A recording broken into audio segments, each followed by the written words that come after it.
રાજ્યમાં ઓગસ્ટ માસમાં વરસેલા વરસાદે ઠેર ઠેર તારાજી સર્જી છે। ભારે વરસાદથી ક્યાંક રોડ ધોવાયા તો ક્યાંક ખેતર અને ઘર ધોવાયા। ગુજરાતના અલગ અલગ જિલ્લામાં વરસાદને કારણે લોકોને ભારે હાલાકી ભોગવવાનો વારો આવ્યો છે। ત્યારે જોઈએ આ આકાશી આફતનો ગ્રાઉન્ડ રિપોર્ટ આ અહેવાલમાં।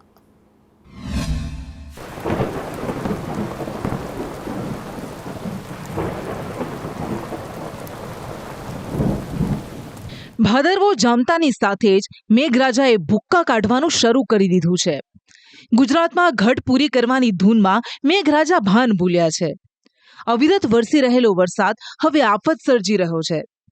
ભારે વરસાદને પગલે હાલ રાજ્યના રસ્તાઓ વાહન ચાલકોના હાડકાં તોડી રહ્યા છે, તો ગ્રામ્ય વિસ્તારોમાં ખેતરોમાં પાણી ભરાતા ખેડૂતોની મુશ્કેલીમાં વધારો થયો છે। અવિરત વરસાદથી વડોદરાના ડભોઈમાં ઢાઢર નદીના પાણીએ વિનાશ વેર્યો। ઢાઢર નદીના પાણી કોઝવે પર ફરી વળતા નીચાણવાળા વિસ્તારોમાં પાણી ભરાઈ ગયા।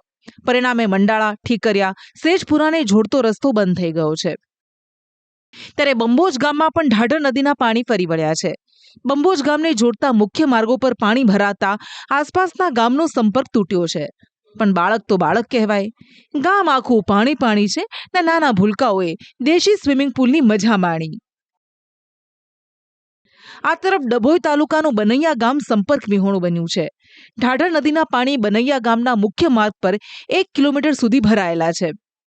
Exclusive report. ડભોઈ તાલુકાનું જે બનૈયા ગામ છે તે હાલ સંપર્ક વિહોણું બન્યું છે। ઢાઢર નદીના પાણી ફરી વળતા જ જેનો મુખ્ય માર્ગ છે, જે બનૈયા ગામમાં જવાનો માર્ગ છે થુવાવીથી, તે હાલ 1 કિલોમીટર સુધી જે ઢાઢર નદીના પાણી ફરી વળ્યા છે। અને હાલ વાત કરવામાં આવે તો દેવ ડેમમાંથી જે પાણી છોડવામાં આવ્યું હતું, જેના કારણે આ પૂરની પરિસ્થિતિનું નિર્માણ થયું છે। અને વાત કરવામાં આવે તો બનૈયા ગામ છે તે માત્ર આ એકમાત્ર માર્ગ છે જે લોકોને અહીંયા આવવા માટેનો આ મુખ્ય માર્ગ છે, પરંતુ 1 કિલોમીટર 1.5 કિલોમીટર સુધીનો પાણી છે તે ગરકાવ થયો છે। મુખ્ય માર્ગ છે તે પાણીમાં ગરકાવ થયો છે। આ બનૈયા ગામનો માર્ગ છે અને બનૈયા ગામના તમામ લોકો અત્યારે હાલ પોતાના ગામમાં જ પુરાઈ રહેવા મજબૂર બન્યા છે। ત્યારે તંત્ર અહીંયા કેવી રીતે ત્યાં પહોંચશે અને તેમની ખબર લેશે, તે પણ એક મહત્વનો સવાલ અહીંયા બની રહ્યો છે। તો આવી જ સ્થિતિ ભરૂચમાં પણ જોવા મળી, જ્યાં જંબુસરમાં ભારે વરસાદથી હાલાકીની હારમાળ સર્જાઈ। શહેર અને આસપાસના ગામડાઓમાં વ્યાપક વરસાદથી જનજીવન અસ્તવ્યસ્ત થઈ ગયું છે। પરિણામે શહેરની નુરાની સોસાયટી પાણીમાં ગરકાવ થઈ ગઈ। સોસાયટીમાં ઘૂંટણસમા પાણી ભરાતા રહીશોમાં તંત્ર સામે રોષ છે। સ્થાનિકોનું કહેવું છે કે વર્ષોથી નુરાની સોસાયટીમાં પાણી ભરાવાની સમસ્યા છે, છતાં પાલિકા દ્વારા કોઈ યોગ્ય પગલાં નથી લેવાતા।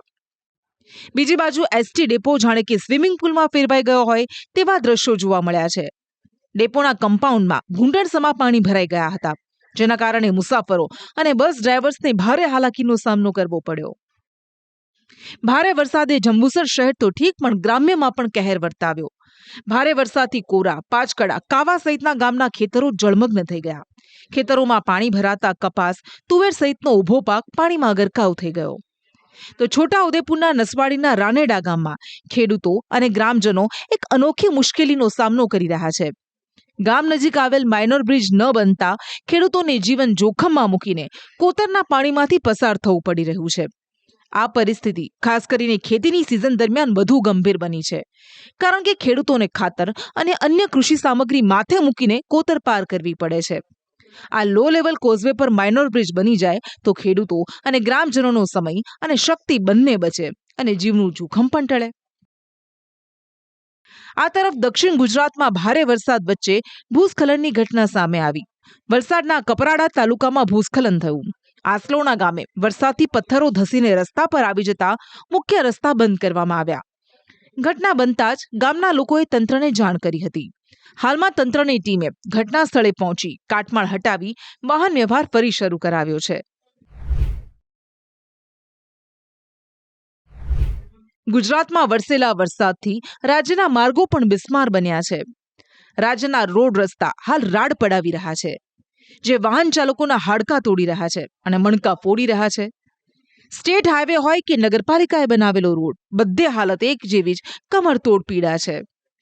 ઉબડખાબડ રસ્તા પર વાહન ચલાવી વાહન ચાલકોનું તેલ નીકળી રહ્યું છે, પણ નફ્ફટ અને નઘરોળ તંત્રના પેટનું પાણી નથી હલી રહ્યું। વડોદરાના ડેસરથી સાવલી અને ઉદલપુરના રસ્તાની હાલત કથળેલી જોવા મળી રહી છે. આ માર્ગને લઈ વાહન ચાલકો પણ કહી રહ્યા છે કે 10 દિવસ આ રોડ પર ગાડી ચાલે તો તે 11મા દિવસે ગેરેજમાં હોય છે. આવા જ હાલ સુરતના પણ છે, જ્યાં વરસાદે સુરત શહેરની સુરત જ બદલી નાખી છે. શહેરમાં વરસાદ બાદ ઠેર ઠેર ખાડા પડ્યા. એ પછી એપીએમસી માર્કેટ હોય કે કડોદરા રોડ, જ્યાં નીકળો ત્યાં ખાડારા જ જોવા મળી રહ્યું છે. વાહન ચાલકો ઉબડખાબડ રોડ પરથી પસાર થવા માટે મજબૂર બન્યા છે. આમ રાજ્યમાં વરસેલા વરસાદે નાગરિકોની હાલાકીમાં વધારો કર્યો છે. જોકે રાજ્યમાં હજી વરસાદ ચાલુ છે અને હજુ કેટલા રોડ રસ્તા તૂટશે તે સવાલ છે. બ્યુરો રિપોર્ટ, સંદેશ ન્યૂઝ.